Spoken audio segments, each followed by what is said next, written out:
যথাযথ মর্যাদা ও উৎসাহ উদ্দীপনার মধ্য দিয়ে আজ ২১শে নভেম্বর সশস্ত্র বাহিনী দিবস উদযাপিত হবে।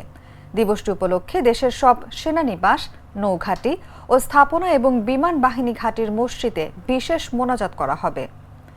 এতে দেশের কল্যাণ ও সমৃদ্ধি, সশস্ত্র বাহিনীর উত্তরোত্তর উন্নতি ও অগ্রগতি এবং স্বাধীনতা যুদ্ধে আত্মোৎসর্গকারী সশস্ত্র বাহিনীর শহীদদের আত্মার মাগফিরাত কামনা করে ফজরের নামাজ শেষে বিশেষ মোনাজাতের মধ্য দিয়ে দিবসের কর্মসূচি শুরু হয়।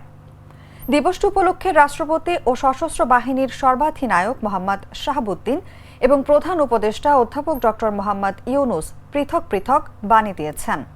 আইএসপিআর জানায়, ১৯৭১ সালের মহান স্বাধীনতা যুদ্ধে আত্মোৎসর্গকারী সশস্ত্র বাহিনীর সদস্যদের স্মৃতির প্রতি শ্রদ্ধা জানিয়ে রাষ্ট্রপতি ও প্রধান উপদেষ্টা আজ বৃহস্পতিবার সকালে ঢাকা সেনানিবাসের শিখা অনির্বাণে পুষ্পস্তবক অর্পণ করবেন।